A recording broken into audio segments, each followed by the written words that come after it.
কিয়ামত কবে হবে, কিয়ামতের জ্ঞান এটা আল্লাহর কাছে। নিশ্চয়ই কিয়ামতের জ্ঞান একমাত্র আল্লাহর কাছে। এরপর আল্লাহ নবী বললেন, সাউহাদ্দিসুকা আন আমারাতিহা, কিয়ামতের ব্যাপারটা যদিও তুমি জানো না, আমি জানি না, তবে কিয়ামতের কিছু আলামত তোমাকে বলতে পারি। ইদা ওয়ালাদাতিল মারআতু রাব্বাতাহা, দাসী যখন মনিবকে জন্ম দিবে বুঝবা কিয়ামত আর বেশি বাকি নাই। অন্য বর্ণনায় আনতালিদাল আমাতু রাব্বাতাহা, দাসী যখন তার মনিবকে জন্ম দিবে বুঝবা কিয়ামতের আর বেশি বাকি নাই। সব উল্টাপাল্টা হয়ে যাবে। অযোগ্য ব্যক্তিরা যোগ্যতার আসন দখল করবে, বুঝবা কিয়ামতের আর বেশি বাকি নাই। ওয়াইদা কানাল হুফাতুল উরাত রুউসান নাস, নগ্ন পা নগ্ন দেহ বিশিষ্ট ব্যক্তি মানুষের নেতা হবে। অন্য বর্ণনায় ইয়াতাতাবালুনা ফিল বুনিয়ান, বিশাল বড় বড় অট্টালিকা বানাবে রাখাল। নিম্ন শ্রেণীর মানুষ অট্টালিকা বানাবে, বানানোর পর যারে আগে কেউ গন্ত না, অট্টালিকা বানানোর পর সালামের আর শেষ হয় না। আসলে তাকে সালাম দেয় না, দেয় তার টাকাকে সালাম। আল্লাহ নবী বলেন, এই জাতীয় অবস্থা যখন হবে বুঝবা কিয়ামত আর বেশি দিন বাকি নাই, কিয়ামত কাছে। তো এই কথা বলার পর রাসূল শেষে বললেন, খামসুন লা ইয়ালামুহুন্না ইল্লাল্লাহ, পাঁচটা বিষয় এমন যেই বিষয়গুলা আল্লাহ ছাড়া কেউ জানে না, নবী জানে না, ওলি জানে না। পাঁচটা বিষয় জোরে বলেন একমাত্র জানে কে? আল্লাহ। কেন নবী জানে না? কেন নবী না গায়েব জানে? হ্যাঁ, পাঁচ বিষয় কে জানে? একমাত্র আল্লাহ। তো নবীজি সাল্লাল্লাহু আলাইহি সাল্লাম কেন জানে না? বলেন আল্লাহ জানায়নি। বলেন সবাই বলেন, নবীজি কেন জানে না? বলেন আল্লাহ। আল্লাহ জানাননি তাই জানে না। তাহলে আল্লাহ জানাইলে নবী জানেন, আল্লাহ না জানাইলে নবী জানেন না। বাংলাটা বলেন, কেউ যদি বলে নবী গায়েব জানে, জবাব দিবেন আল্লাহ নবীকে যা জানান নবী তা জানেন, আল্লাহ যদি না জানান নবী তা জানেন না। মনে থাকবে না ইনশাআল্লাহ? খামসুন লা ইয়ালামুহুন্না ইল্লাল্লাহ, পাঁচটা বিষয় এমন যেই পাঁচ বিষয় আল্লাহ ছাড়া কেউ জানে না। এক নাম্বার, ইন্নাল্লাহা ইনদাহু ইলমুস সাআ, কিয়ামত কখন হবে বিষয়টা জানে একমাত্র আল্লাহ। দুই নাম্বার, ওয়াইনাজ্জিলুল গায়স, কোন জমিনে কোন সময় কি পরিমাণ বৃষ্টি বর্ষণ করবে আল্লাহ এটা জানেন একমাত্র আল্লাহ। আসমানে তাকিয়ে দেখবো প্রচন্ড মেঘ দেখা যায়, প্রচুর মেঘ দেখা যায়, ঘন কালো আকাশ দেখা যায়, মনে হয় বৃষ্টিতে একটু পর দুনিয়া সয়লাব হয়ে যাবে। হঠাৎ দেখবেন আকাশ সুন্দর হয়ে যায়। বৃষ্টি হবে কি হবে না এটা জানেন একমাত্র আল্লাহ। আমরা ধারণা করি বৃষ্টি হবে, হয় না। আমরা ধারণা করি বৃষ্টি হবে না, হয়। তাহলে বৃষ্টি কি পরিমাণ কখন হবে এটা কে জানে? আল্লাহ। তিন নাম্বার, ওয়ায়ালামু মা ফিল আরহাম, বাচ্চার একটা আকৃতি পেটে মায়ের পেটে আসার আগে ছেলে হবে না মেয়ে হবে জানে একমাত্র আল্লাহ। আকৃতি আসার পর জানে আল্ট্রাসোনোগ্রাম। এই জায়গায় প্রশ্ন করে বসে হুজুর করে, হুজুর আল্ট্রাসোনো করলে তো জানা যায়। মিয়া জানা যায় মানে আল্লাহ পেটে ওটারে ছেলে বা মেয়ে বানানোর পরে তখন ক্যামেরায় দেখা যায়, বানানোর আগে একটু দেখাইতে পারে। তিন নাম্বার, মায়ের পেটের ছেলে সন্তান, এটা ছেলে হবে না মেয়ে হবে, নাকি সন্তান দুনিয়াতে আসবে না নাকি আসবে জানে একমাত্র আল্লাহ। চার নাম্বার, ওমা তাদরি নাফসুম মাযা তাকসিবু গাদা, আগামীকাল তুমি আমি আমরা আপনারা কি উপার্জন করব এটা জানে আল্লাহ। পাঁচ নাম্বার, ওয়ামা তাদরি নাফসুম বিআইয়ি আরদিন তামুত, কোন জমিনে কখন কোথায় তুমি মারা যাবে কেউ জানে না, জানে একমাত্র আল্লাহ। তাহলে পাঁচটা বিষয় দুনিয়ার কোনো মানুষ জানে না, নবী জানে না, ওলি জানে না, কেউ জানে না। এই পাঁচ বিষয় জানে একমাত্র কে? আল্লাহ। এর মধ্যে কিয়ামতের বিষয়টা জানে একমাত্র আল্লাহ। তো এইগুলা শোনার পর ওই যে যিনি আসছে প্রশ্ন করতে, ফানসারাফার রাজুল, লোকটা রওনা করছে, চলে যেতেছে। সাহাবাদেরকে নবী বললেন, রুদ্দু আলাইয়া, লোকটাকে আবার আমার কাছে আনো। লোকটা চলে যেতেছে, নবী কয় লোকটারে আমার কাছে আনো। ফাআখাযু লিয়ারুদ্দু আলাইহি, সাহাবারা লোকটাকে আনার জন্য তাড়াহুড়া করে লোকটার পিছু নিলেন। ফালাম ইয়ারাউ শাইআন, আর কিছুই দেখে না। নবী বললেন লোকটারে আনো। লোকটা আনার জন্য যখন সাহাবারা গেলেন, যা দেখে আর কিছুই দেখা যায় না। কি ব্যাপার, গেল কই লোক? নবীর সামনে আসলেন। আল্লাহ নবী বলেন কি ব্যাপার? কয় হুজুর কিছুই তো পাই না, কাউরে পাই না। লোকটা এত তাড়াতাড়ি উদাও হইল কিভাবে আমরা তো বুঝতে পারি না। আল্লাহ নবী কয় এটা কোনো মানুষ না, আজা জিবরিল, এটা হলো আল্লাহর ফেরেশতা জিবরিল। জিবরিল আসছে, আসার পর ছাত্র সাইজে আমাকে উস্তাদ বানাইয়া প্রশ্নগুলো করার মাধ্যমে তোমাদেরকে আল্লাহর দ্বীন শিখায়া দিছে।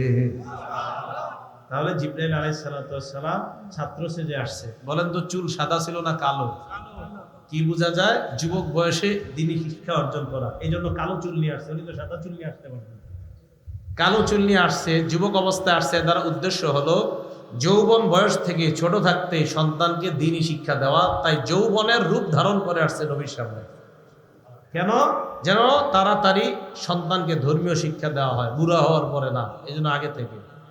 কথা কি বুঝে আসছে সবার? হ্যাঁ, এই জন্য উনি যুবকের বেশ ধরে আসছে, কিন্তু পারতেন মুরব্বী বেশ ধরে আসছে, তো যুবকের বেশ ধরে আসছে। এই গেল হাদিস। তাহলে কেয়ামতের ব্যাপারটা জানে কে? একমাত্র আল্লাহ। কিন্তু কেয়ামতের কিছু আলামত রাসূল সাল্লাল্লাহু আলাইহি ওয়াসাল্লাম বলছে, এখন একটু মন দিয়ে শোনেন। বিসমিল্লাহ। আল্লাহুম্মা লাকাল হামদু ওয়া লাকাশ শুকর। রাসূল আকরাম সাল্লাল্লাহু আলাইহি সাল্লাম কিয়ামতের আলামত বলছে এক হাদিসের মধ্যে। সহিহ বুখারী 530 নম্বর হাদিস, সাহাল ইবনে সাদ রাদিয়াল্লাহু তাআলা আনহুর বর্ণনা। ক্বালা রাসূলুল্লাহ সাল্লাল্লাহু আলাইহি ওয়াসাল্লাম, আল্লাহ নবী বলেন, বুইসতু আনা ওয়াসসাআতু কাহাতাইন ওয়া কারানা বাইনাস সাব্বাবাতি ওয়াল উসতা।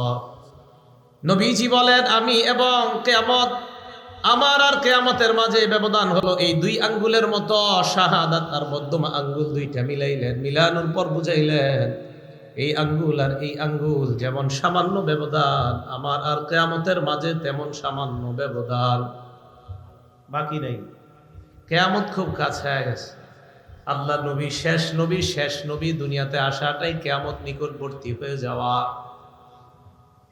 ভালো করে শুনেন, আমাদের পরে আর নবীর পরে আর কোনো নবী নাই। আমরা যারা উম্মত, আমাদের পরে আর কোনো উম্মত নাই। আমরাই শেষ উম্মত, আমাদের নবী শেষ নবী। বাংলাটা বলেন, আমাদের নবী শেষ নবী, আমরা আমাদের নবী শেষ নবী, আমরা শেষ উম্মত। এটা খুব বেশি বলতে হবে, ঘটনা বেশি ভালো না, এই জন্য খুব বেশি বলতে হবে।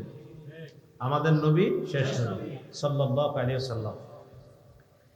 একটা কিতাব আছে নাম আল মুআজামুল আওসাত, ইমাম তাবরানী রাহমাতুল্লাহ আলাইহি লেখা, 170 নম্বর হাদিস। আন জাবির রাদিয়াল্লাহু তাআলা আনহু قال قال رسول الله সাল্লাল্লাহু আলাইহি ওয়াসাল্লাম।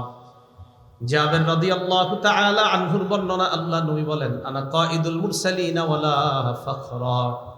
সমস্ত নবীদের নেতা আমি, আল্লাহ নেতা বানিয়েছে, আমার কোনো অহংকার নাই। ওয়া আনা খাতামুন নাবিয়্যিন ওয়ালা ফখরা, আমি শেষ নবী, আমার মাধ্যমে নবুয়তের দরজা আল্লাহ বন্ধ করে দিয়েছে, আমার কোনো গর্ব নাই। ওয়া আনা শাফিউ মুশাফফা, কিয়ামতের ময়দানে আমি সুপারিশ করব, আর শোনো তোমরা, আমার সুপারিশ আল্লাহ গ্রহণ করবেন। ওয়ালা ফখরা, আমার কোনো ফখর নাই, গর্ব নাই। তাহলে আবার বলেন, আমাদের নবী শেষ। তাবরানী শরীফের আরেকটা বর্ণনা, এটা হলো আল মুআজামুল কাবীর, হাদিস নাম্বার 7535 নাম্বার হাদিস। আন্না রাসূলুল্লাহ সাল্লাল্লাহু আলাইহি ওয়াসাল্লাম কামা ফিন নাসি ফি হাজ্জাতিল বাদা। বিদায় হজের সময় আল্লাহর নবী জনগণের সামনে দাঁড়াইলেন। দাঁড়িয়ে আল্লাহ নবী সাহাবাদের উদ্দেশ্যে বললেন, ও সাহাবাদের দল, আল্লাহ নবী আবাদি, আমার পরে আর কোনো নবী নাই। ওয়ালা উম্মাতা বাদাকুম, তোমাদের পরে আর কোনো উম্মত নাই। ফাবুদু রাব্বাকুম, তোমরা তোমাদের রবের ইবাদত করো। ওয়া আকিমু খামসাকুম, পাঁচ ওয়াক্ত নামাজ আদায় করো। ওয়া সুমু শাহরাকুম, রমজান মাসের রোজা রাখো। ওয়া আতিউ উলাতা আমরিকুম, আমিরের আদেশের আনুগত্য করো। সুম্মা দুখুলু জান্নাতা রাব্বিকুম, মর আল্লাহর জান্নাতে প্রবেশ করো। এই হাদিসে বিদায় হজে বললেন, আমি শেষ নবী, আমার পরে আর কোনো নবী নেই। একটু মন দিয়ে শুনেন। আস্তে আস্তে একটা গুরুত্বপূর্ণ হাদিসের দিকে যাইতেছি, যেটা মুফতি লুৎফুর রহমান ফরাইজি সাহেব সামান্য একটু টাচ দিয়েছিলেন আপনাদেরকে শুরুতে, হযরত অন্য আলোচনা করেছেন। তো যাই হোক, একটা কিতাব আছে হাদিসের নাম মুসনাদে বাজ্জার। কি নাম? মুসনাদে বাজ্জার। আপনারা তো মাশাআল্লাহ বুখারী আর মুসলিম ছাড়া নামই শিখেন নাই, শিখার দরকারও নাই, কারণ এই দুই কিতাব ছাড়া কি নবীজি আর কিছু কইছেন? তো মুসনাদে বাজ্জার এই কিতাবের 6135 নম্বর হাদিস। এই হাদিসের বর্ণনাকারী আব্দুল্লাহ ইবনে ওমর রাদিয়াল্লাহু তাআলা আনহুমা তিনি বলেন, আন্না রাসূলুল্লাহ সাল্লাল্লাহু আলাইহি ওয়াসাল্লাম قال في حجة الوداع, বিদায় হজের দিন আল্লাহ নবী সাহাবাদেরকে বললেন, আইয়ু ইয়াউমিন হাদা, আজকে কোন দিন? সাহাবারা বলো, সাহাবারা জবাব দিলেন, ইয়াউমুল হারাম, আজকে সম্মানিত দিন। এরপর বললেন, আইয়ু বালাদিন হাদা, এটা কোন শহর? সাহাবারা বললেন, বালাদুল হারাম, এটা সম্মানিত শহর। 3 নাম্বার প্রশ্ন করলেন, আইয়ু শাহরিন হাদা, এটা কোন মাস? সাহাবারা বললেন, শাহরুল হারাম, এটা সম্মানিত মাস। নবীজি বললেন, ফাইন্নাল্লাহা হাররামা আলাইকুম আমওয়ালাকুম ওয়া দিমাআকুম ওয়া আরাযাকুম ওয়া তাবা দিমাআকুম ওয়া আমওয়ালাকুম ওয়া আরাযাকুম কাহুরমাতি হাদাল ইয়াউমি ওয়া হাদাল বালাদি ওয়া হাদাশ শাহ। নবীজি বললেন, আজকের দিন যেমন সম্মানিত, এই মাস যেমন সম্মানিত, এই শহর যেমন সম্মানিত, আল্লাহ পাক রব্বুল আলামিন তেমনি ভাবে এক মুসলমানের রক্ত, এক মুসলমানের সম্পদ, এক মুসলমানের ইজ্জত অন্য মুসলমানের জন্য হারাম তথা সম্মানিত বানায়া দিয়েছেন। কোন মুসলমানের সম্পদ লুণ্ঠন করা যাবে না, কোন মুসলমানের রক্তপাত করা যাবে না, কোন মুসলমানের ইজ্জত অন্যায়ভাবে হরণ করা যাবে না। এরপর আল্লাহ নবী বললেন, আলা লিউবাল্লিগ শাহিদুকুম গায়বাকুম, তোমরা যারা এখানে আছো আমার কথাগুলা যারা নাই তাদের কাছে পৌঁছায় দিবা। হাদিস শেষ হয় নাই, শেষে কি কয় দেখেন, শোনো তোমরা, লা নাবিয়্যা বাদি, আমার পরে কোনো নবী নাই, ওয়ালা উম্মাতা বাদাকুম, তোমাদের পরে কোনো উম্মত নাই। যদি কেউ আমার পরে দাবি করে নবী, এটা নবী না, ভণ্ড প্রতারক। নবীজির পরে কোনো নবী নাই, বলেন আমাদের নবীজির পরে আর কোনো নবী নাই, তাহলে আমাদের নবী শেষ নবী। উনি শেষ নবী, দুনিয়াতে আসাটাই কিয়ামত নিকটবর্তী হয়ে যাওয়া। এবার আরেকটা হাদিস শোনেন, সহিহ বুখারী হাদিস নাম্বার 3455 নাম্বার হাদিস, 3455 নাম্বার হাদিস। এই হাদিসের বর্ণনাকারী আবু হাযিম রাহমাতুল্লাহি আলাইহি তিনি বলেন, ক্বাআতু আবু হুরায়রা রাদিয়াল্লাহু তাআলা আনহু 5 সিনিনা, আমি আবু হুরায়রা রাদিয়াল্লাহু তাআলা আনহুর ক্লাসে 5 বছর বসলাম।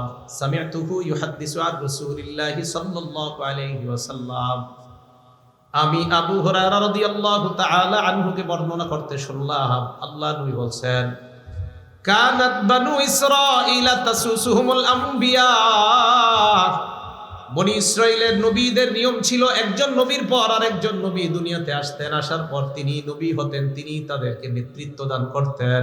দেখেন এরপরে কি কয়, কুল্লামা হালাকা নাবিয়্যুন খালাফাহু নাবিয়্যুন, একজন নবী ইন্তেকাল করলে আল্লাহ আরেকজন নবী পাঠায় দিতেন। একজন নবী ইন্তেকাল, আল্লাহ আরেকজন নবী পাঠায় দিতেন। এখন আপনাদেরকে একদল এই হাদিস দিয়ে ধোঁকা দিতে পারে, দেখছনি আল্লাহর নিয়ম হইল এক নবী আসলে উনি যখন দুনিয়া থেকে যায় আল্লাহ আরেক নবী পাঠায়, তো মুহাম্মদ সাল্লাল্লাহু আলাইহি সাল্লামের পরে আল্লাহ আরেক নবী কেন পাঠাবে না? ধোঁকা দিতে পারে।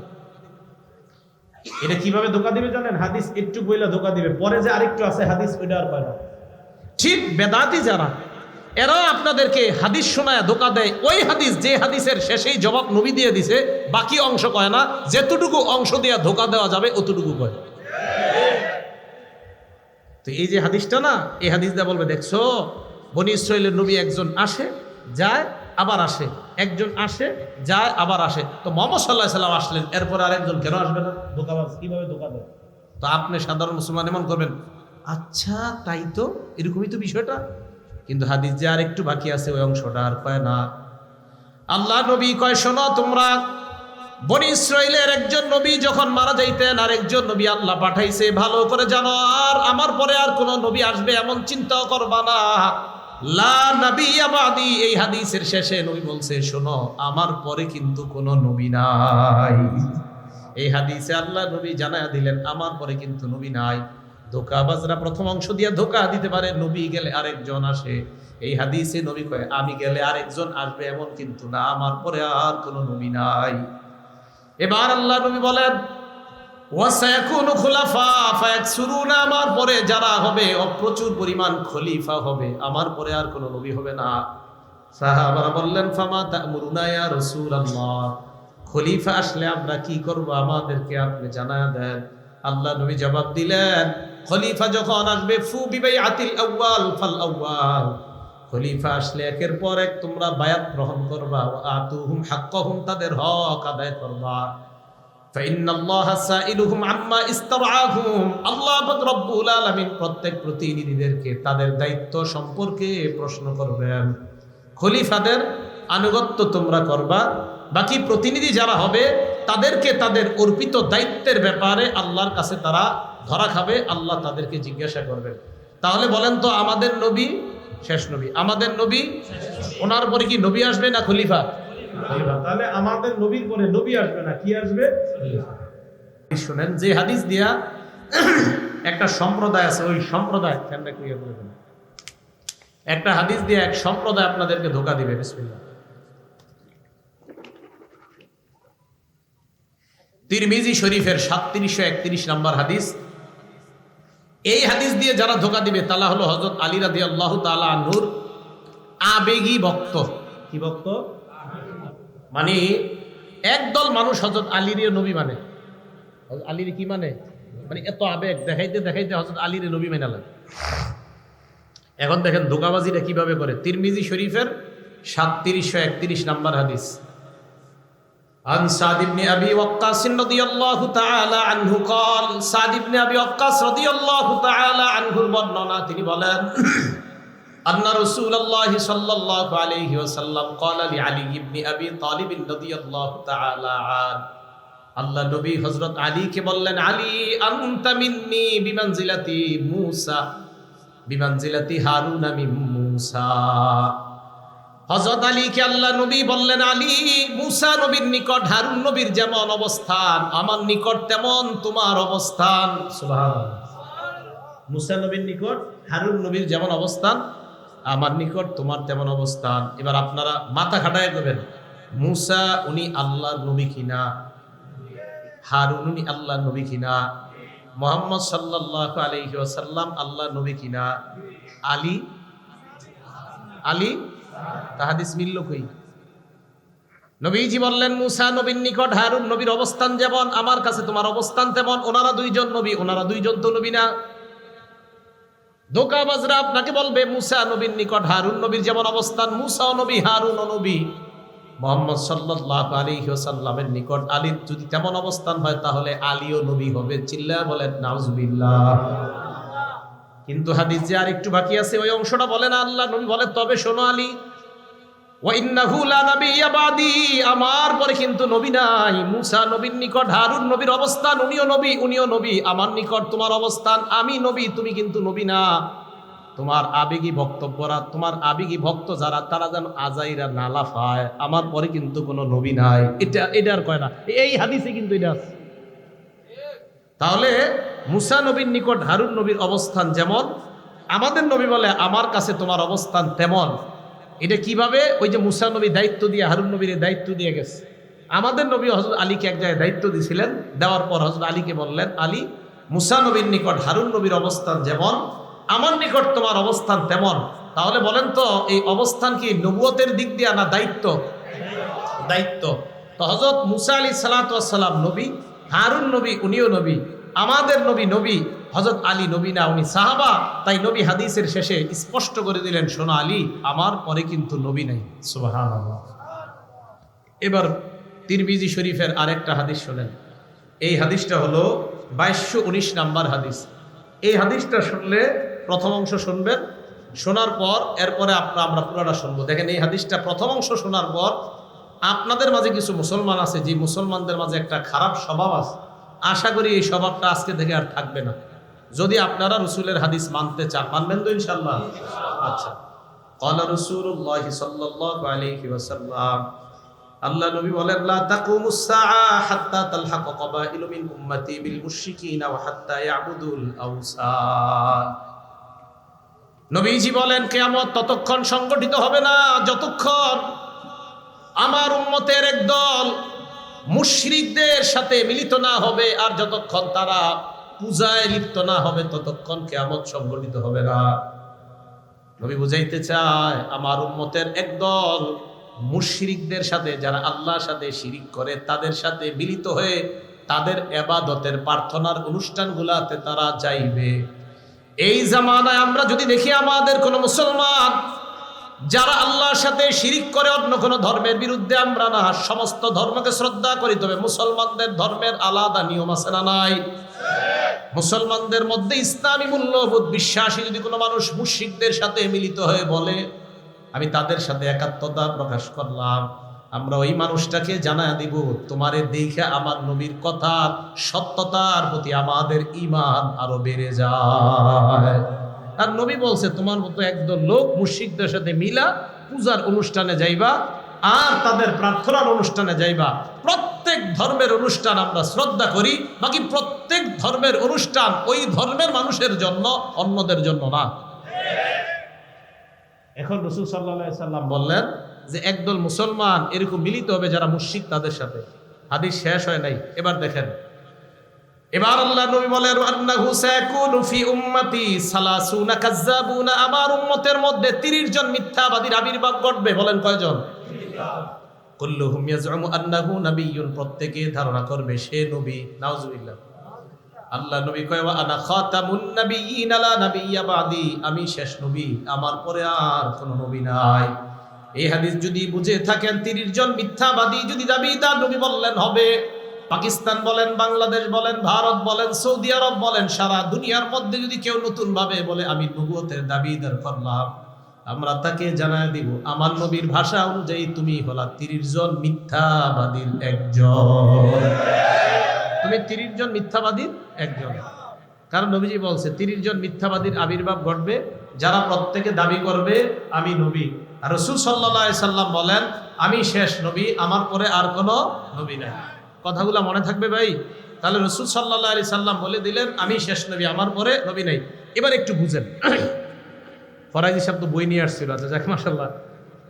এরা আপনাদেরকে দাওয়াত দিবে কিভাবে? যারা নতুন নতুন নবুয়তের দাবিদাররা কিছু বই ট্রেনে, লঞ্চে বই নিয়ে অনেক মেয়েরা, অনেক ছেলেরা কিছু বই নিয়ে আপনারা আস্তে আস্তে এইভাবে চিপায় নিয়ে যাবে, বলবে একটু পড়ো, এটা পড়ো। আমি দেখছি নিজেই তো এরকম, আমি দেখছি নিজে কিভাবে। তো মনে করেন কোনো এক ট্রেনে উঠছি আমি, তখন ছাত্র মানুষ, তো উঠার পরে দেখি এরকম ঘটনা ঘটে।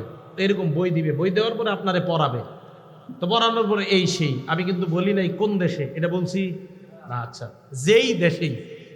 তো পড়ানোর পর বলবে, বলতে বলতে এক পর্যায়ে বলবে কি বুঝলেন, আপনারা বলবে, তা আপনি বলবেন কি বুঝলাম। তো বলতে বলতে বলবে তার মানে নবুয়তের দরজা এখনো খোলা আছে। নাউজুবিল্লাহ বলেন। এইগুলা পড়ানোর পর আপনারা বুঝাবে। আপনাকে যখন বুঝাবে আপনি সাথে সাথে বলবেন ভাই আপনার কথা শোনার পর আমার নবীর হাদিসের উপর আমার ঈমান বাইরে গেছে। কেন বাড়ছে? আমার নবী বলছে 30 জন মিথ্যাবাদীর আবির্ভাব ঘটবে।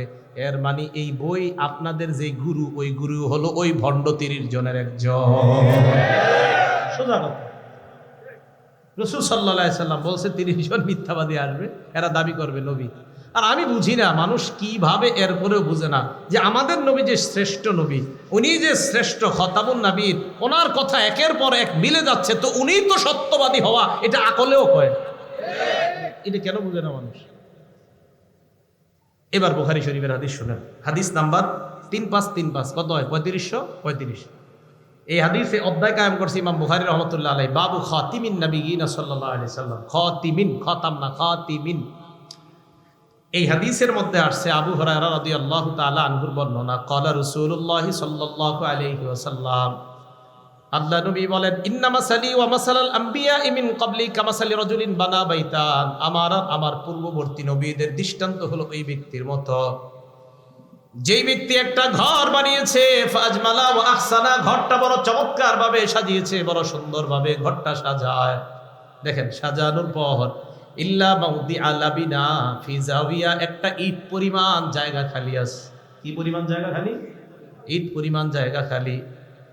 ফাজআলান নাসু ইয়াতুফুনা বিহি, জনগণ ওই ঘরটা দেখতে যায়, ঘরের চারপাশে ঘুরে, ওয়া জাবুন আলা, আশ্চর্য হয়, এত সুন্দর একটা ঘর, এই ঘরটা কেমনে একটা ইট এখনো বাকি আছে। আহারে ইটটা দিলে কত সুন্দর হইতো, সবাই এটা কয়। একটা ঘর অনেক সুন্দর, মানে এর চেয়ে সুন্দর আর ঘর হয় না, কিন্তু একটা ইটের জায়গা খালি। তো সবাই তওয়াফ করে আর কয় এত সুন্দর একটা ঘর, ইটের জায়গাটা কেন খালি?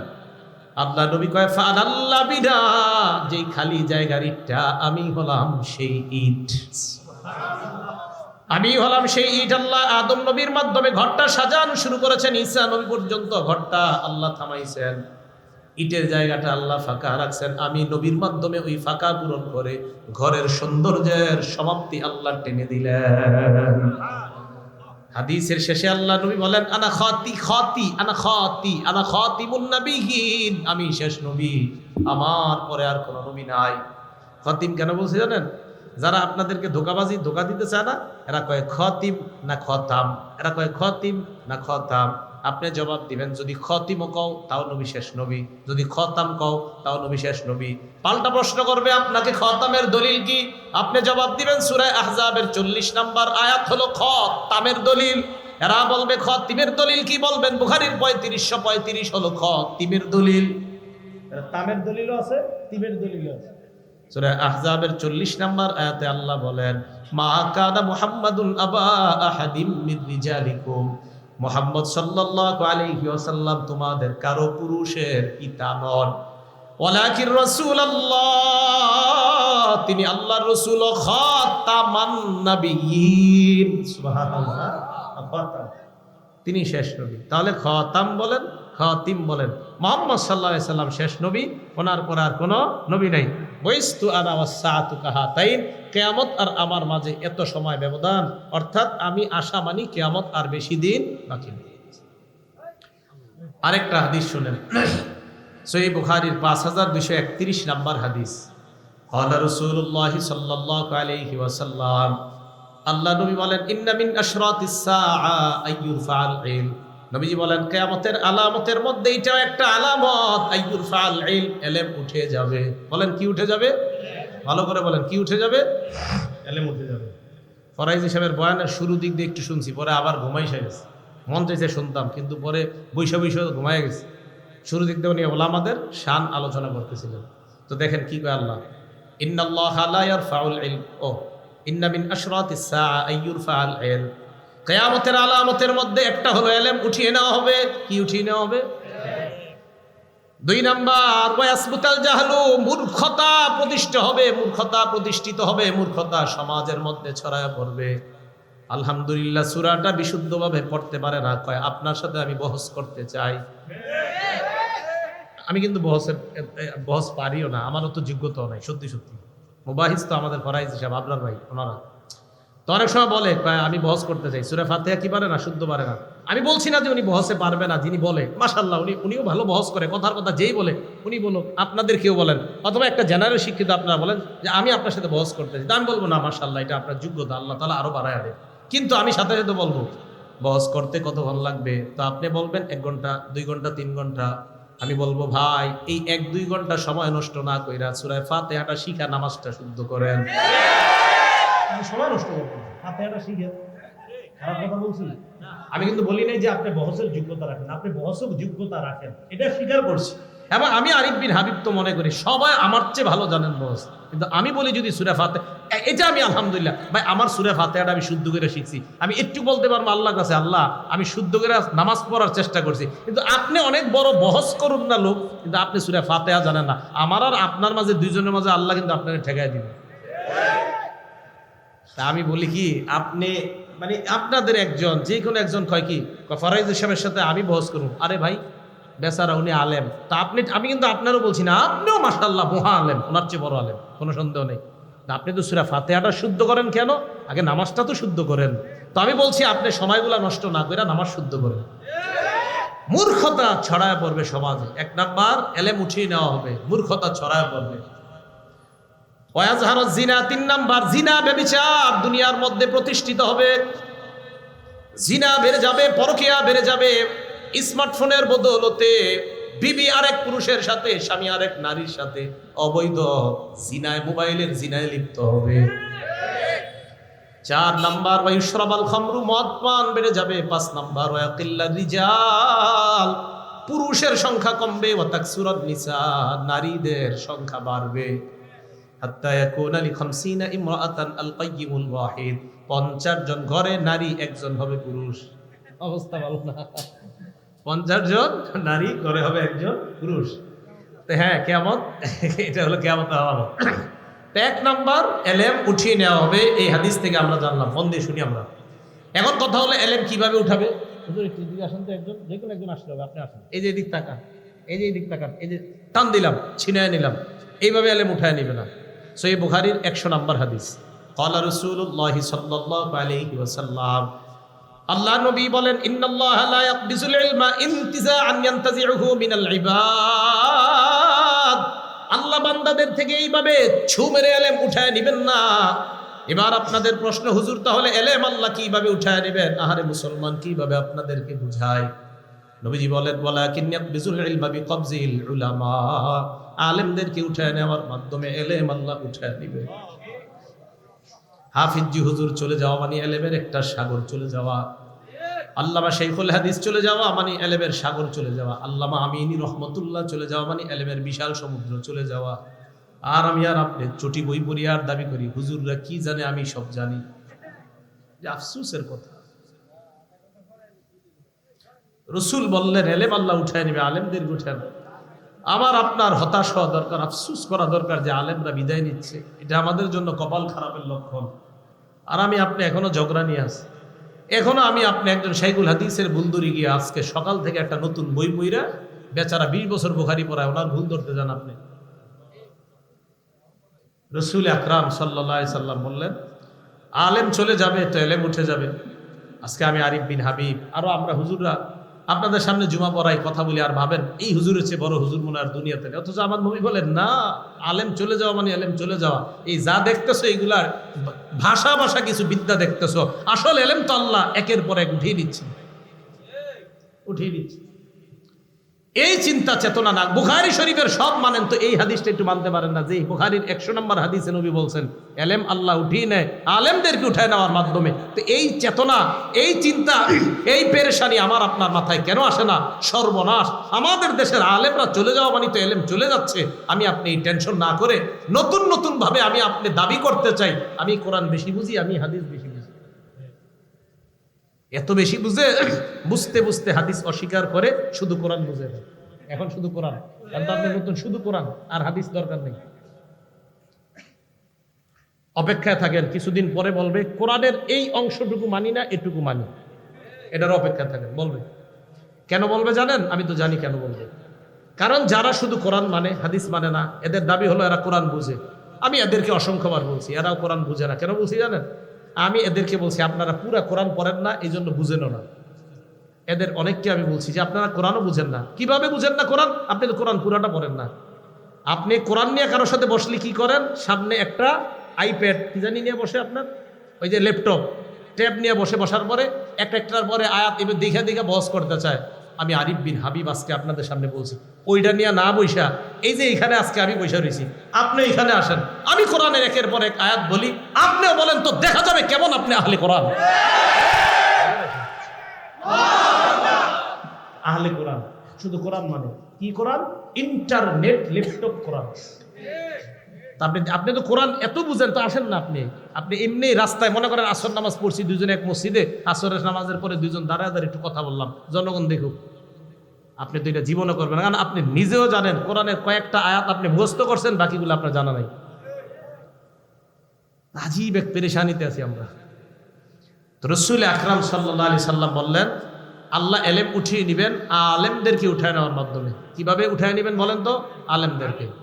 নবীজি বলেন হাত্তা ইদা লাম ইবকি আলিমান, মানুষ আর আলেম খুঁজে পাবে না। এক পর্যায়ে ইত্তাখাযান নাসু রুউসান জুহাল, মানুষ জাহেলদেরকে ধর্মীয় নেতা বানাবে।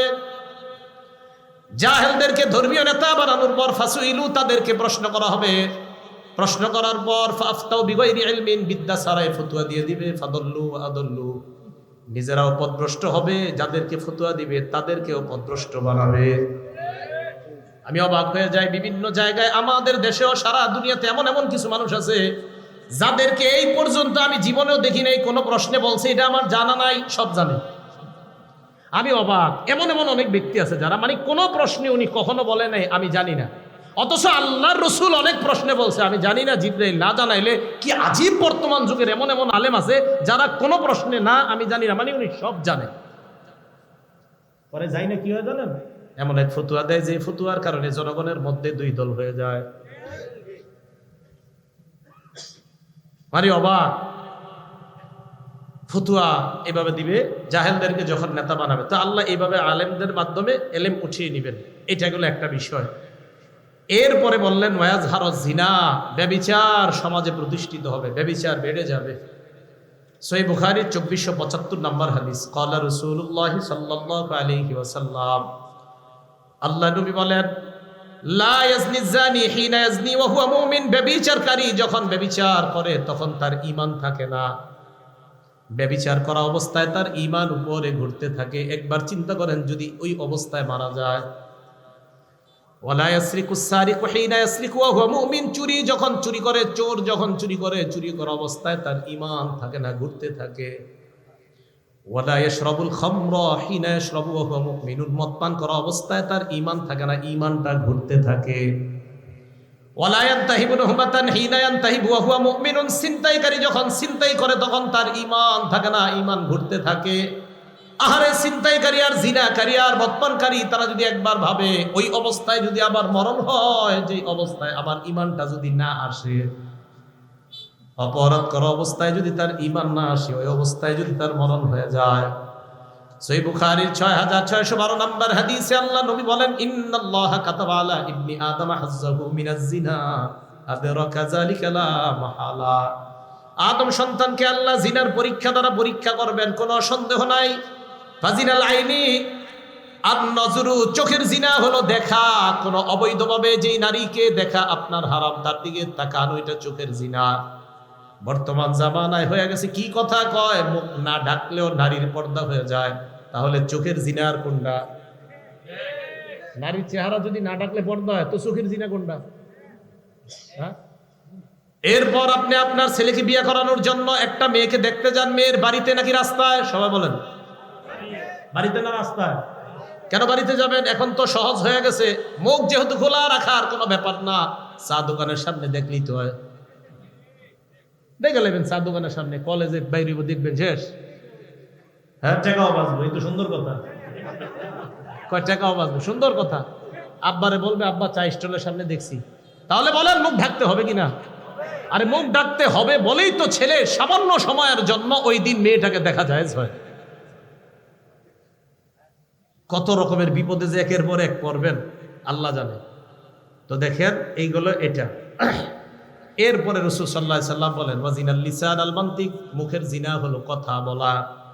যেই নারীর সাথে দেখা দেওয়া হারাম, ওই নারীর সাথে সরাসরি কথা বলাও হারাম, মোবাইলে কথা বলাও হারাম। এই কিভাবে কথা বলা হারাম? মোবাইলে আপনি অপরিচিত একটা নারীর সাথে কথা বললেন, কথা বলার পর রাত্রে আপনি বালিশে মাথাটা লাগায় চিন্তা করলেন, না জানি দেখতে তিনি কেমন। আল্লাহ নবী কয়, ওয়ান নাফসু তামান্না ওয়া তাশতাহি, তোমার দিল কল্পনা করে, এটা হলো দিলের জিনা, অন্তরের জিনা। কি এই জিনা হয় কিনা? ঘরে ঘরে এই জিনা হয়। এবার বুখারীর হাদিস শুনেন, 5590 5590 নাম্বার হাদিস। ক্বালা রাসূলুল্লাহ সাল্লাল্লাহু আলাইহি ওয়াসাল্লাম, এই হাদিসের অনুবাদটা মন দিয়ে শুনলেন।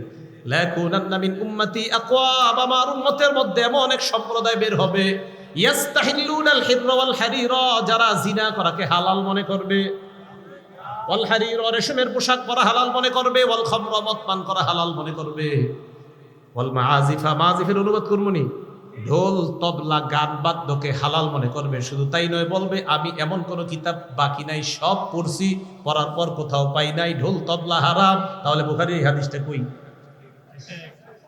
কিতাবটা সব পড়ছেন, এটা পড়েন নাই? মানে এটা বলা এই জায়গাটা রেখে গেছেন। হ্যাঁ, বুখারী শরীফের 5590 নাম্বার হাদিস। তো বুখারী শরীফ 5590 নাম্বার হাদিস বাদ না আছে? থাকলে এই জায়গাটা গান বাদ্য ঢোল তবলা হারাম, তো সম্ভবত হযরত এই জায়গাটা পড়েন। হ্যাঁ, তো বলে যে সব পড়ছেন, তো এই জায়গাটা আপনি পড়েন নাই, কি করছে? আচ্ছা যাই হোক। তাহলে যখন নাকি কেউ বলে যে গান বাদ্য হারাম, এটা হুজুররা কোথায় পাইছে, এই কথা বলার পরে নবীজির কথার উপর আমাদের ঈমান বেড়ে যায়, কারণ আমাদের নবীজি বলছে একটা সময় মানুষ গান বাদ্যকে হালাল মনে করবে।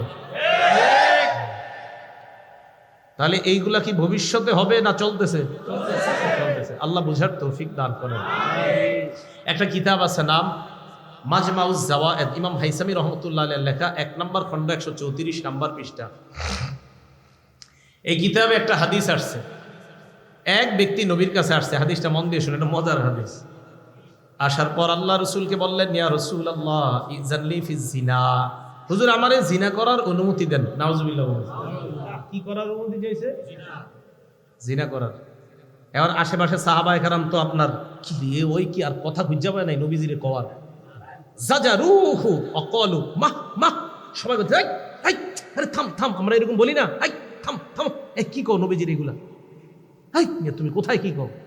নবীজিরা এসে কইতাছে, হুজুর আমারে জিনা করার অনুমতি দেন। সাহাবারা থামাইছে, এই থামো। আল্লাহ নবী কত বড় দয়ার নবী, আল্লাহ রাসূল কয় উদনুহু, তাকে আমার কাছে আসতে দাও, আসতে দাও। এই জন্যই তো যারা বাতিনি গুনাহের মধ্যে লিপ্ত আছেন, যারা অন্তরের গুনাহগুলো হেফাজত করতে পারেন না, তাদের একজন আল্লাহ ওয়ালার কাছে যাওয়া দরকার। আল্লাহ নবী বললেন উদনুহু, আমার কাছে তাকে আনো। ফাদানাহু করিবাম মিনহু, আল্লাহর রাসূলের কাছে তাকে নিয়ে যায়। আমার নবী দিলের কত বড় ডাক্তার দেখেন। আল্লাহ নবী বলেন, শোনো, তুমি এত হিব্বুহু লি উম্মিকা, তুমি আমার কাছে জিনা করার অনুমতি চাইলা, তোমার মায়ের সাথে এই কর্মটা অন্য কেউ করো কিনা তুমি পছন্দ করো কিনা? ওই ব্যক্তি জবাব দেয়, লা জাআলানি আল্লাহু ফাদাকা ইয়া রাসূলুল্লাহ, আল্লাহর কসম আমার মায়ের সাথে কেউ ব্যভিচার করবে এটা আমি কোশ্চিনকালেও পছন্দ করি না। আল্লাহ নবী বললেন, ফান্নাসুলা ইউহিব্বুনা লি উম্মাহাতিহিম, কোন মানুষ তার মায়েদের সাথে তুমি ব্যভিচার করবা, কেউ ব্যভিচার করবে, এটাও তারা তাদের মায়েদের জন্য পছন্দ করবে না। এরপর নবী বললেন, আতুহিব্বুহু লি ইবনাতিক, তুমি কি তোমার মেয়ের সাথে অন্য কেউ অপকর্ম করুক, জিনা করুক পছন্দ করবা? জবাব দিলেন, লা ফাদাকা ইয়া রাসূলুল্লাহ জাআলানি আল্লাহু ফাদাক, আল্লাহর কসম এটা আমি অপছন্দ করি। আল্লাহ নবী বললেন, ফান্নাসু লা ইউহিব্বুনাহু লিবানাতিহিম, মানুষ তাদের কন্যার সাথে কেউ অপকর্ম করবে এটা পছন্দ করে না। নবী বললেন, আতুহিব্বুহু লিউখতিকা, তোমার বোনের সাথে কেউ অপকর্ম করবে পছন্দ করো কিনা? ওই ব্যক্তি জবাব দিলেন, না। আল্লাহ নবী বললেন, ফান্নাসু লা ইউহিব্বুনাহু লিআখাওয়াতিহিম, কোন ভাই তার বোনের সাথে কেউ ব্যভিচার করবে এটা কোন ভাই চায় না। আতুহিব্বুহু লিআম্মাতিক, তুমি কি তোমার ফুফুর সাথে কেউ ব্যভিচার করে এটা পছন্দ করবা? জবাব দিলেন, না। আল্লাহ নবী বললেন, ফান্নাসু লা ইউহিব্বুনাহু লিআম্মাতিহিম, মানুষ তাদের ফুফুর সাথে কেউ অপকর্ম করবে এটা কখনোই পছন্দ করে না। এরপর নবী বললেন, আতুহিব্বুহু লিখালাতিক, তুমি কি তোমার খালার জন্য এটা পছন্দ করবা? ওই ব্যক্তি জবাব দিলেন, লা ইয়া রাসূলুল্লাহ, খালার জন্য এটা পছন্দ করব না। নবী বললেন, ফান্নাসু লা ইউহিব্বুনাহু লিখালাতিহিম, মানুষ তার খালার সাথে এটা করাটা পছন্দ করবে না। ওই ব্যক্তি নিচের দিকে তাকায় আছে। আল্লাহ নবী তার মাথায় হাত রেখে বললেন, আল্লাহুম্মা গফির যামবা, মাবুদ আপনি তার গুনাহগুলো মাফ করে দেন। এরপর বললেন, অতহির কলবা, আল্লাহ আপনি তার দিলটাকে পবিত্র বানায়া দেন। ওয়াহাসিন ফারজা, তার লজ্জাস্থানটাকে আপনি হেফাজত করেন। সাহাবারা বলেন, ফালাম ইয়াকুন যালিকাল ফাতা লাম ইয়ালতাফিত ইলা শাইইন, ওই যুবকের অবস্থা এমন হয়েছে, এরপর ওই যুবক কোন নারীর দিকে তাকানো দূরের কথা, কোন জিনিসের দিকে এইভাবেও ফিরা তাকাইতো না। দিলের রোগ, একজন আল্লাহওয়ালার কাছে যাওয়া, একজন আল্লাহওয়ালার কাছে দিলের রোগ, অন্তরের রোগ, এই রোগগুলার সুস্থতার জন্য কোন আল্লাহওয়ালার কাছে যাওয়া। আপনাদের কাপাসিয়ার জন্য তো নিয়ামত দেওনার হজরত আরো আছে, দেওনার হজরত আছে, আর কি আছে এদিকে লতিফপুর মাদ্রাসা আছে পাশে, ওইদিকে আছে, আরো আছে আশেপাশে অনেক। তো এই আল্লাহওয়ালাদের মজলিসে যাবেন, যাইলে কি হয়, আপনি দেখবেন আপনি দিলের কিছু গুনাহ নিয়ে খুব পেরেশান, কাউরে বলতে পারতেছেন না। আল্লাহওয়ালাদের মজলিসে গেলে হবে কি জানেন, একটা উপকারিতা, আমি নিজেই পরীক্ষিত। আপনি যেই পেরেশানি নিয়ে যাবেন, আপনি গিয়ে দেখবেন কি উনি ওই বয়ানগুলাই করতেছে, অর্থাৎ আপনার কারণেই তার মুখ দিয়ে আল্লাহ এগুলো বের করে দিতেছে। আল্লাহ তো জানে আমার এক বান্দা এখানে গেছে এই সমস্যা নিয়ে, তো আল্লাহ যেই বক্তার মুখ দিয়ে ওইগুলোই বের করতেছেন যেই সমস্যা আপনার আছে। তখন আপনি দেখবেন কি, আরে আমি তো এই রোগের রুগী, তো এই রোগের দিয়ে এখানে ট্রিটমেন্ট হইতেছে। তো রাসূল আকরাম সাল্লাল্লাহু আলাইহি সাল্লাম জিনা থেকে বাঁচার জন্য একটা ওষুধ দিয়ে দিলেন এটা। তাহলে কিয়ামতের আলামতের মধ্যে জিনা বেড়ে যাওয়া, মদ পান করা, আপনার রেশমের পোশাককে হালাল মনে করা, ব্যভিচারকে হালাল মনে করা, এগুলা হবে কিয়ামতের আলামত। গান বাদ্যকে হালাল মনে করা। সহিহ বুখারীর 6496 নম্বর হাদিসের বর্ণনা। এই হাদিসের মধ্যে আসছে ক্বালা রাসূলুল্লাহ সাল্লাল্লাহু আলাইহি ওয়াসাল্লাম, আল্লাহ নবী বলেন, ইদা দুইয়াতিল আমানা ফান্তাজিরিস সাআ। আমানত যখন উঠিয়ে নেওয়া হবে, আমানত যখন উঠে যাবে, তখন তোমরা কিয়ামতের অপেক্ষা করবা। সাহাবা প্রশ্ন করলেন, কাইফা ইদাআতুহা ইয়া রাসূলুল্লাহ, আমানত উঠে যাওয়ার পদ্ধতিটা কেমন আমাদেরকে আপনি বলেন। আল্লাহ নবী বললেন, ইদা উসনিদাল আমরু ইলা গায়রি আহলিহি, অন্য বর্ণনায় ইদা উসনিদাল আমরু ইলা গায়রি আহলিহি ফান্তাজিরিস সাআ। কোন বিষয়ের দায়িত্ব যখন অযোগ্য ব্যক্তিকে দেওয়া হয়, তখন কিয়ামতের অপেক্ষা করবা। কোন বিষয়ের দায়িত্ব অযোগ্য ব্যক্তিকে যদি দেওয়া হয়, তখন কিয়ামতের অপেক্ষা করবা। এলেমের কাজ ডাক্তারের কাজ ডাক্তারের, ডাক্তারি কাজ ডাক্তারের, ডাক্তারি কাজ ডাক্তারের, ইমামতি, খতিবগিরি, বয়ান দেওয়া, কোরআন সহি শুদ্ধভাবে শিখানো, এটা ওই বিষয়ে যারা পারদর্শী তাদের কাজ।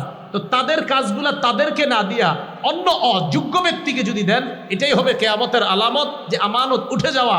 অথবা আলেমের দায়িত্ব যদি কোনো জাহেলকে দেন, তো বুঝতে হবে কিয়ামত আর বেশি বাকি নেই। এটা মাথায় রাখবেন। এটাই বললেন রাসূল আকরাম সাল্লাল্লাহু আলাইহি সাল্লাম, ইদা দুইয়াতিল আমানা, আমানত যখন উঠিয়ে নেওয়া হবে, ফান্তাজিরিস সাআ, রাসূল সাল্লাল্লাহু আলাইহি সাল্লাম বললেন, তখন কিয়ামতের অপেক্ষা করবা। এই গেল কিয়ামতের এই আলামতগুলা রাসূল আকরাম সাল্লাল্লাহু আলাইহি সাল্লাম বলে দিলেন। কিয়ামতের 10টা বড় বড় আলামত ঘটবে, যে আলামতগুলা ঘটলেই কিয়ামত আর বেশি বাকি নেই, হয়ে যাবে। মুসলিম শরীফের 2901 নম্বর হাদিসের বর্ণনা। সাহাবারা বলেন, নাতাদাকারু মাসিহাদ দাজ্জাল, আমরা দাজ্জাল সম্পর্কে আলোচনা করতেছিলাম। আমাদের সামনে আল্লাহ নবী আসলেন, আসার পর বললেন, মা তাযাকারুনা, তোমরা কি আলোচনা করো? আমরা বললাম, নাজকুরুল মাসিহাদ দাজ্জাল, হুজুর দাজ্জাল সম্পর্কে আমরা আলোচনা করি। আল্লাহ নবী বললেন, শোনো তোমরা, লান তাকুমাস সাআ হাত্তা তারাউনা ক্বাবলাহা 10 আয়াত, 10টা আলামত দেখার আগে কিয়ামত হবে না। কয়টা আলামত? 1 নাম্বার দুখান, একটা ধোঁয়া বের হবে, এটার আগে কিয়ামত হবে না। 2 নাম্বার দাজ্জাল, দাজ্জাল নামে ভয়ঙ্কর একটা জিনিস দুনিয়াতে আসবে, এটার আগে কিয়ামত হবে না। 3 নাম্বার দাব্বা, সাফা মারওয়ার মাঝখান থেকে একটা প্রাণী বের হবে, ওই প্রাণীটা কথা বলবে মানুষের সাথে। আপনারা বলবে, আব্দুর রহমান ভাই কেমন আছেন? পিছনে তাকায় দেখবেন মানুষ না একটা প্রাণী কথা কয়। 4 নাম্বার কতুলু আশ-শামসি মিন মাগরিবিহা, সূর্য পশ্চিম দিক থেকে উঠবে। 5 নাম্বার নুজুল ঈসা ইবনে মারইয়াম, ঈসা নবীর আগমন। 6 নাম্বার ইয়াজুজ ওয়া মাজুজ, ইয়াজুজ মাজুজের আগমন। 7 নাম্বার খসফুন বিল মাশরিকি, পূর্ব দিকে একটা বড় ভূমিকম্প হবে। 7 নাম্বার 8 নাম্বার খসফুন বিল মাগরিব, পশ্চিমে একটা ভূমিকম্প হবে। 9 নাম্বার খসফুন বি জাজিরাতুল আরব, জাজিরাতুল আরব হলো বর্তমান সৌদি আরবের আশেপাশের রাষ্ট্রগুলা, এই জায়গায় একটা ভয়ঙ্কর ভূমিকম্প হবে।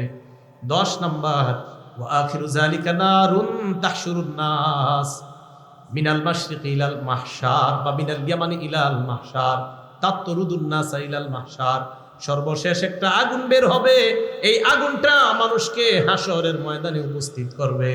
আল্লাহ নবী বলেন, এই 10টা বড় আলামতের আগে কিয়ামত সংঘটিত হবে না। তাহলে এই আলামতগুলোর মধ্যে ভয়ঙ্কর সবচেয়ে যে আলামতটা হবে, এটার নাম হলো দাজ্জাল। বলেন তো এটার নাম কি? দাজ্জাল। মুসলিম শরীফের বর্ণনা আসছে, রাসূল আকরাম সাল্লাল্লাহু আলাইহি সাল্লাম 2946 নম্বর বর্ণনায় বলছেন, মা বাইনা খালকি আদম ইলা সামা ইলা কিয়ামিস সাআ, আদম নবী থেকে কিয়ামত পর্যন্ত খলকুন আকবারু মিনাদ দাজ্জাল, দাজ্জালের চেয়ে ভয়ঙ্কর কোনো সৃষ্টি দুনিয়াতে আসে নাই। তো এটাই হবে সবচেয়ে ভয়ঙ্কর সৃষ্টি। তো কিয়ামতের আলামতগুলার যেইগুলা বর্তমানে বলা হচ্ছে, জিনা, ব্যভিচার ইত্যাদি বেড়ে যাওয়া, এই গুনাহগুলা থেকে আমরা বেঁচে থাকা, আর বড় বড় আলামতগুলা আসবে, ওই সময়ের জন্য দোয়া করা, আল্লাহ আমাদের আত্মীয় স্বজন যারা বেঁচে থাকবে তারা যেন ঈমানের উপর বেঁচে থাকতে পারে,